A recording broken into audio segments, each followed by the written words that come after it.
এনসিপির প্রতি মানুষের যে আস্থা তারা প্রদর্শন করেছে, বাংলাদেশের একটি নতুন বিনির্মাণের লক্ষ্যে এনসিপির সঙ্গে মানুষের আস্থা তারা এই ভোটের মধ্য দিয়ে প্রমাণ দিয়েছে। আমরা মনে করি এনসিপি যে তারুণ্যের শক্তি নিয়ে সামনে একটা অকুতভয় সংগ্রামী পথে যাত্রা শুরু করেছে। প্রথম জাতীয় সংসদের নির্বাচনে একটি নতুন প্রতিষ্ঠিত রাজনৈতিক দল হিসেবে 11 দলীয় ঐক্যের শরিক দল হিসেবে তাদের নির্বাচনের যে ফলাফল, লক্ষ লক্ষ মানুষের ভোটের মধ্য দিয়ে এনসিপির প্রতি মানুষের যে সমর্থন, এটাই প্রমাণ করে জনগণের মাঝে তারুণ্যের শক্তির প্রতি এনসিপির প্রতি মানুষের যে আস্থা তারা প্রদর্শন করেছে, বাংলাদেশের একটি নতুন বিনির্মাণের লক্ষ্যে এনসিপির সঙ্গে মানুষের আস্থা তারা এই ভোটের মধ্য দিয়ে প্রমাণ দিয়েছে। সম্মানিত সুধীবৃন্দ, আমরা মনে করি জুলাই যোদ্ধা এবং জুলাই শহীদ, এদেশের লক্ষ লক্ষ মানুষের ত্যাগ, কোরবানি, রক্তের বিনিময়ে আমাদের যে গণ আকাঙ্ক্ষা আমরা পূরণ করার জন্য জুলাই চার্টার, জুলাই সনদে আমরা সবাই স্বাক্ষর করেছি। নবগঠিত জাতীয় সংসদের সেশন আগামী 12 তারিখে ইনশাআল্লাহ শুরু হবে। সংসদ শুরুর আগে রাজনৈতিক ময়দানে বা নির্বাচিত হয়ে যারা সরকারি দলে যাচ্ছেন বা বিরোধী দলে যারা আছেন,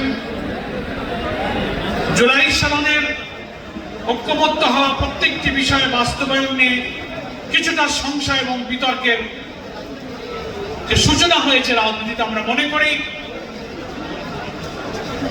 জুলাই সনদে ঐক্যমতের ভিত্তিতে 48টি সাংবিধানিক পরিবর্তনের যে সংস্কারে আমরা সবাই স্বাক্ষর করেছি, যেটা বিপুল গণভোটের মধ্য দিয়ে হায় জয়যুক্ত করে এদেশের জনগণ রক্ত দিয়ে গড়া জুলাই সনদের প্রতি সমর্থন জানিয়েছে। সরকারি দলের উচিত হবে না গণভোটে হায় জয়যুক্ত হয়ে জুলাই সনদের যে প্রতিটি বাক্য, প্রতিটি শব্দের প্রতি মানুষের যে সমর্থন, সেগুলো বাস্তবায়ন না করে তার কোনো ব্যতিক্রম, কোনো সামান্য বিচ্যুতি কিন্তু এদেশের জনগণের কাছে মোটেই পছন্দ হবে না, সেটা আমাদের কাছে কাম্য হবে না। রাজনীতি বিতর্কের জায়গা জাতীয় সংসদ নিশ্চয়ই, কিন্তু সংখ্যাগরিষ্ঠতার জোরে জনগণের আকাঙ্ক্ষায় যা আমরা পিছনে ফেলে না দিই, তাহলে জনগণ আমাদের মুখ বুঝতে পারে। সেই জন্য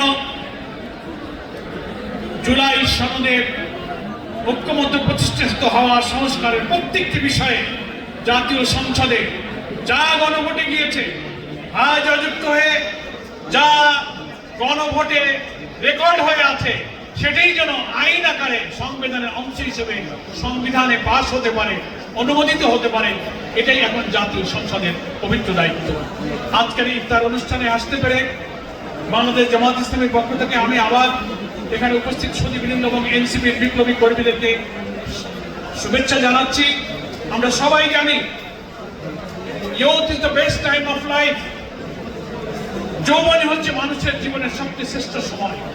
পৃথিবীর ইতিহাসে যা কিছু সৃষ্টি, যা কিছু ঘটনা ঘটার ইতিহাসে তরুণদের ভূমিকাই হচ্ছে মুখ্য।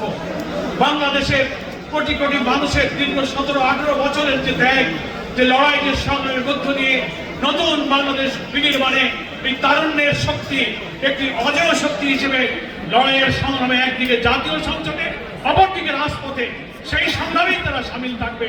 আমরা অবশ্যই সবাই মিলে হাতে হাত ধরে গঠনমূলক নিয়মতান্ত্রিক রাজনীতির মধ্য দিয়ে বাংলাদেশকে আমরা গড়ে তুলব, আমাদের শহীদদের স্বপ্ন পূরণ করবো।